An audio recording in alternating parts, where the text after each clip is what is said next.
Bueno, vamos a ver la última parte de backstepping que involucra el caso general. Obviamente es el caso que podemos nosotros extender a prácticamente cualquier sistema que esté en la forma de retroalimentación estricta. Esto es importante. Entonces vamos a ver cuál es la forma de retroalimentación estricta para saber a qué tipo de sistemas nosotros podemos extender este resultado de backstepping, ¿no? Es el caso más general para backstepping. Entonces la forma de retroalimentación estricta es la siguiente. Tenemos un sistema, ¿no? Tenemos x punto que está dada por una función que depende solamente de ese mismo estado, no depende de ningún otro estado, solamente de x1.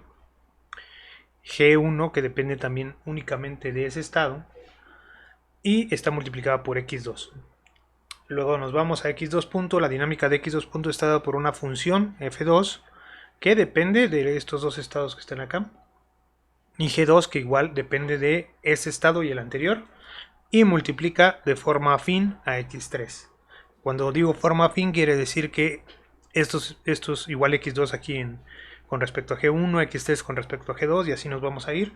Se dice que es afín cuando esta variable no aparece de forma lineal. Tiene una definición un poquito más puntual, pero cuando yo digo afín me refiero a que no aparece de forma no lineal este término.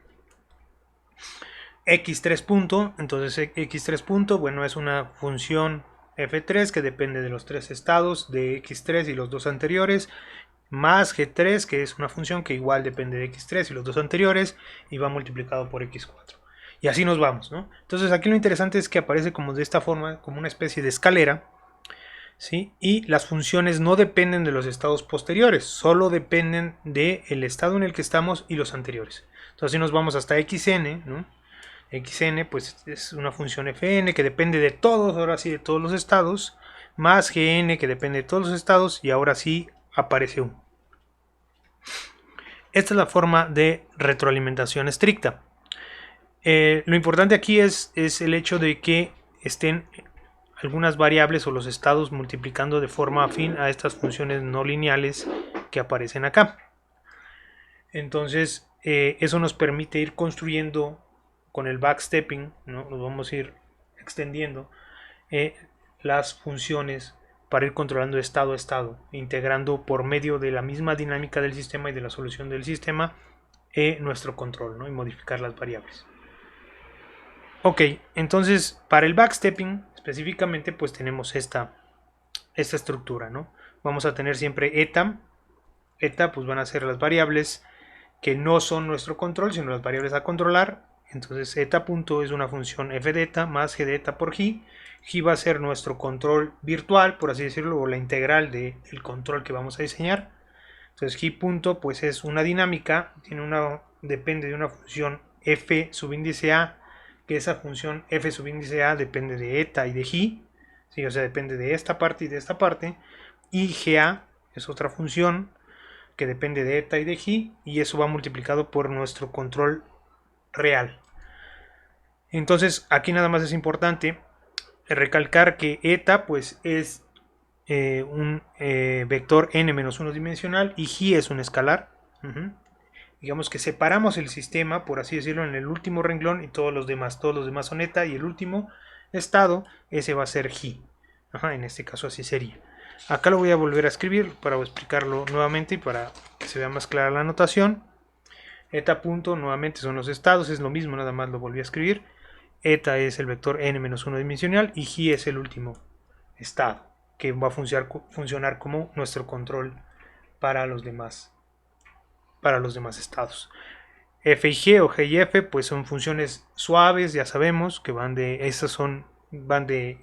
n-1 eta a n-1 igual G, y GA y FA que son las que sí dependen de G pues van de Rn, porque Rn pues es n-1 y G nos dan n, ¿no?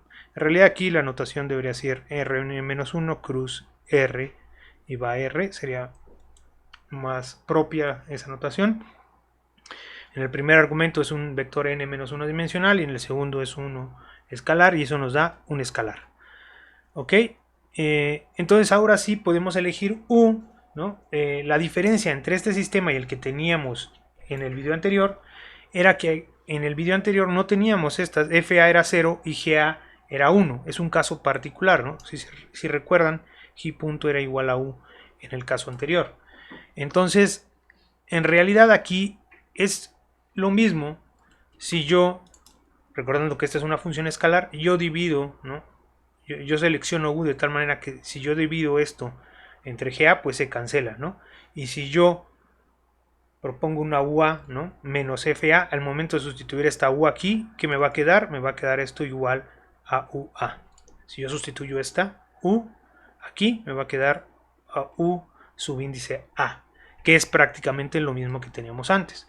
Para poder hacer esto hay un detalle importante. El primer detalle es que esta función GA, que depende de eta y G, pues tiene que ser diferente de 0 en algún subdominio de donde el origen de todo n, ¿no? Rn, esté incluido en ese dominio D. Necesitamos esta condición. Esta condición es importante. ¿Por qué? Porque si no quiere decir que si hacemos global asintóticamente estable el origen diseñando UA ahora, pues lo que va a pasar es que se va a indeterminar esta parte, se va a hacer 0, 1 entre 0, pues se va a ir infinito. O de otra manera, más bien lo que va a pasar es que eso se va a hacer 0 y vamos a perder controlabilidad cerca del origen. Se va a apagar el efecto de nuestra señal de control y no vamos a poder llegar nunca al origen. Entonces le tenemos que pedir esto que está aquí, que GA sea diferente de 0 para toda eta y G, ¿no? Para toda eta G que estén en este conjunto, y que el origen, no sé, el origen sería 0,0, ¿no? Este es de n-1 y este es de 1. Se nos daría el vector, el 0 vector n-dimensional esté en este conjunto. Entonces es una condición que necesitamos para esta función. Para FA no hay condiciones especiales, nada más las mismas que ya habíamos dicho antes, tiene que ser suave. Y ok, entonces ahora yo defino cómo construyo UA ahora, ¿no? Pues exactamente como yo construía U en el caso anterior, es el mismo formulazo, la misma expresión que ya probé, que es la que nos asegura que este sistema es, el origen de este sistema es global asintóticamente estable, es esta que está aquí. Es la misma que teníamos antes, nada más que ahora la vamos a sustituir aquí, le vamos a restar FA y le vamos a dividir entre GA y ahora sí va a funcionar. Entonces en realidad no es realmente, no hay mucha diferencia entre el caso anterior y este caso. Esta es, digamos, la explicación de por qué podemos utilizar UA de esta manera. Es exactamente la misma. Ahora, vamos a ver qué pasa si tenemos, vamos a ver un ejemplo, o más bien no en un ejemplo, pero vamos a ver el proceso, el algoritmo para construir esto en el backstepping, porque cambia un poco, porque nos van a ir quedando estas expresiones y vamos a tenerlas que ir utilizando si tenemos más de un paso. Aquí sería un solo paso, pero si tenemos más de un paso, ¿qué pasa? Vamos a ver. Vamos a ver el caso para dos variables, o sea, es el paso 0. Prácticamente le voy a poner a todas las variables que yo define en este paso subíndice 0 una vez que termine este paso. Entonces, en este caso tenemos x1 punto igual a f1 de x1. Está en la forma de retroalimentación estricta o strict feedback. Entonces, f1 solamente puede depender de x1 y g1 solamente puede depender de x1. Y esto está multiplicado, aparece x2 de manera afín a g1, ¿ok? Y x2 punto pues es f2 que depende de los dos, más g2 que depende de los dos, por x3. Ahorita no estoy poniendo x3, este va a ser nuestro como control virtual. O sea, podemos definir esto, vamos a definirlo como una U más ahorita en el siguiente paso. Entonces ahora sí podemos elegir para aplicar este formulazo eta como x1, g como x2 y u como x3. ¿De acuerdo? Luego la función f, esta que está aquí, va a ser f1, g va a ser g1, fa va a ser f2 y ga va a ser g2. Entonces nos va a quedar exactamente este sistema que tenemos acá. Es exactamente el mismo sistema. Entonces, pues yo puedo definir u, ¿no? Que era u, sería esta, le voy a poner subíndice 0 por lo que les digo que estamos en el paso 0, pero en realidad es la u, ¿no? La u. Entonces sería 1 entre GA, pero GA, ¿qué es? GA es G2 por, ¿no? La derivada, el jacobiano de phi con respecto a eta. Aquí sería la derivada parcial de phi pero en este caso le pongo el subíndice 2 porque estamos en el paso, perdón, subíndice 0 porque estamos en el paso 0. Entonces la derivada parcial de phi 0 con respecto a eta, pero eta es x1, multiplicado por f de eta más g de eta por g, o sea, por f1 más g1 por x2, menos la derivada de b, nuevamente subíndice 0 por el paso 0, con respecto a eta, que eta es x1, por g, pero g habíamos dicho que era g1, menos k por g es x2, menos phi 0 menos fa, que fa es f2. Entonces esta es nuestra señal de control que le aplicaríamos al primer paso. Un detalle, ¿cuál es la función de la b que vamos a guardar? Pues la que siempre utilizamos. B de eta va a ser igual a un medio de eta cuadrada, esa es b0. b0 es un medio de x1 cuadrada. O sea, si lo escribimos con la notación, b0 de x es un medio de x1 cuadrado. Entonces ya tenemos nuestro primer paso. Pero vamos a pensar que en realidad nuestro sistema es de 3 dimensiones. Tenemos que extender, hasta ahorita vamos aquí, tenemos que extender un paso más para poder construir el backstepping de nuestro sistema completo. Entonces aquí vamos aquí. Entonces vamos a pensar que el sistema original es este, entonces hicimos en nuestro primer paso, hicimos esto. Ya definimos esas variables, entonces ahora vamos al siguiente paso, que es el caso n igual a 3. Entonces el paso 1. Entonces todas las variables que yo defina en este paso les voy a poner su índice 1. Entonces vamos a elegir eta. Eta van a ser los dos primeros estados, x1, x2. O sea, este es eta 1, eta 2. No, eta 1 es x1, eta 2 es x2. ¿Por qué? Porque bueno, aquí tenemos nuestro subsistema que está aquí, nuestro control aquí sería el último estado que está multiplicando de forma afín a la última g, ¿no? Entonces aquí este sería nuestro control virtual, ¿no? De hecho aquí no lo puse, pero u va a ser igual a x4, ¿no? Entonces este que está aquí sería g, entonces x3 es g. Y vamos a elegir cuánto vale f. Aquí sí va a cambiar un poquito las cosas porque conforme a la estructura que tenemos aquí, f solo depende de eta. Entonces tengo que elegir todas las f's que solo dependen de x1 y x2. Entonces esta solo depende de x1, está bien, lo tomo, lo pongo. G, todo esto es una función también de eta 1 y eta 2. No depende de g. x1 es eta 1, x2 es eta 2. Entonces no depende de g, entonces la añado aquí. Luego, siguiente renglón, f2 depende de x1 y x2, lo pongo. Pero g2 depende de x1, x2 por x3. Perdón, este término que está aquí, toda esta función, no es una función nada más de eta 1 y eta 2, porque aparece x3 y x3 es g. Entonces esta no va en f. F, recordemos que solo depende de eta. fa sí depende de eta y de g. G de eta puede quedar solito, multiplicando por g, es el término afín. Entonces, ahora sí, g, ¿qué es? En el primer renglón nada multiplica a g. G es lo que multiplica a g. Entonces, en el primer renglón nada multiplica a g, entonces pongo un 0. Segundo renglón, ¿qué es lo que multiplica a g? Que solo depende de eta. Pues g2. Entonces aquí le voy a poner, perdón. Aquí es g2, perdón, es g2.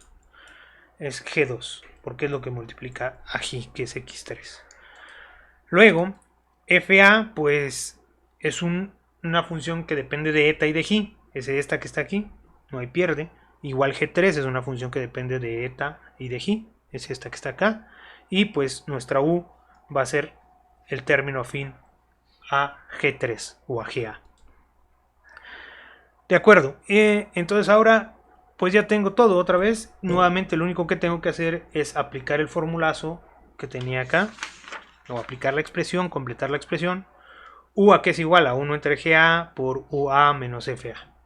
UA cuánto vale, UA vale esto que está aquí. Entonces vamos a escribirlo, tomando en cuenta esos detalles, ¿no? Entonces ahora le voy a poner subíndice 1, ¿no? ¿Por qué? Porque estoy en el paso 1. Ah, bueno, algo importante, antes de seguir, ya no tengo, aquí en el paso 0, recuerden que hay que proponer una phi 0, eso lo obvié. Recordemos que la phi 0 viene del método que expliqué en el video anterior, donde se tiene que hacer que f de eta más g de eta por phi de eta, ¿no?, sea un sistema asintóticamente estable. Así es como defino mi primer phi. Ese sería mi phi 0, ¿no? Mi phi 0 lo construyo así, como lo vimos ya. Pero para el siguiente paso es más fácil. Yo nada más actualizo. Phi 1 es igual a mi U0. O sea, a la U0, a la U que calculé en el paso anterior. O sea, phi 1 va a ser igual a esto, ¿no?, que está aquí. Obviamente actualizando en las variables eta y g correspondientes del paso 1. Entonces no hay pierde. Phi 1 es U0. B1 a qué es igual, pues B1 nada más lo que voy a hacer, le voy a aumentar, ¿no? B1 va a ser la B anterior más un medio de eta 2 menos phi 0 al cuadrado. Entonces, si yo tuviera un paso más, ¿cuál sería? Beta 2, pues sería B1 más un medio, ¿no?, de eta 3 menos phi 1 al cuadrado, ¿no? Esta sería para el siguiente paso. No sé, ahorita no, nada más hago el comentario. Pero lo importante es B1. B1 es la anterior más un medio de eta 2 menos phi 0 al cuadrado. Siempre va a ser así. Entonces ahora sí, ya tengo todos mis elementos para completar mi U1. U1 es 1 entre GA. GA ¿cuánto vale? Vale G3 por el jacobiano de phi 1. Aquí es importante. Este es un vector. El jacobiano, lo voy a poner aquí, el jacobiano de phi con respecto a eta. En este caso es la derivada de phi 1, ¿no?, con respecto a eta 1 y la derivada de phi con respecto a eta 2. Es un vector renglón, ¿no? Es un jacobiano, recordemos esto. Entonces es un vector que la derivada de phi 1 con respecto a x1 sería esta, la derivada de phi 1 con respecto a x2 sería esta. Entonces un vector renglón multiplicado por ¿qué? Por f de eta, ¿no?, más g de eta por g, ¿no? Aquí me parece que me falta, si me faltó aquí un término, sería más 0 G2 por G, ¿no? Aquí iría, aquí, ese término aquí me faltó. Entonces sería este por este, más, o sea, lo podría escribir aquí más 0 y aquí más G2 por G, ¿no? Bueno, lo voy a escribir de esa manera, ¿no? Aquí está en un solo vector. Si yo sumo f de eta más g de eta por G, ¿no?, aquí voy a tener G2 por, perdón, eta 2 es x2. Y aquí es G2 por X3, ¿no? En nuestras variables voy a tener F1 más G1 por X2 y F2 más G2 por X3.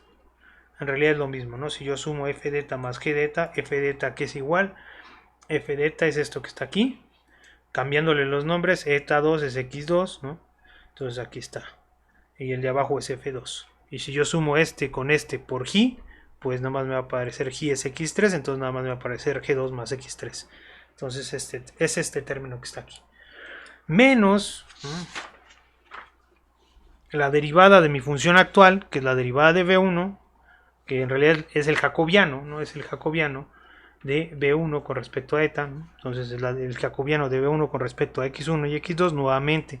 Este es un vector, ¿no? La derivada de B1 con respecto a X1, la derivada de B1 con respecto a X2, por 0 y G1, que es lo que está acá, por G de eta, ¿no? G de eta es esto que está aquí, menos K por G, que en este caso es X3, menos Phi1, menos FA, que FA es F3. Entonces ya acabé, este es U1. Si yo quisiera continuar con esto, entonces lo que tendría que hacer es, ahora para el siguiente paso, n igual a 4, pues defino, ¿no?, nuevamente, extiendo. Lo único importante aquí sería hacer que phi2 sería el siguiente paso, sería igual a U1. B2, ¿no?, sería igual a B1 más un medio, ¿no?, de eta 3 más phi 1, ¿no?, al cuadrado. Y los demás los voy extendiendo como ya vi, exactamente de la misma manera, ¿no? Entonces nada más sería elegir los nuevos estados, elegir las nuevas f cuánto vale, g cuánto vale, fa cuánto vale, ga cuánto vale, obviamente eta y G, ¿no? Para la siguiente expresión que tenemos. Obviamente considerando específicamente esto que está aquí, esta manera que la que tenemos. Y ya, todo lo que hace falta es nuevamente calcular la UA con la fórmula y actualizar las variables. Y lo podemos hacer n veces más. Entonces, ese es el caso general, ¿no? En realidad, todo se resume a esta parte de aquí, ¿no? Entonces calculamos U así, luego nuevamente U1 así como está aquí. Obviamente se va extendiendo la dimensión de estas cosas, pero debido a que las multiplicaciones son renglones por columnas, las U's, U1, U2, hasta U que necesiten, son escalares. Si no les dan expresiones escalares estas cosas, algo está mal. Tienen que ser U1 tiene que ser un escalar, U2 tiene que ser un escalar, UN tiene que ser un escalar. Entonces, esa es la idea general para el caso de backstepping.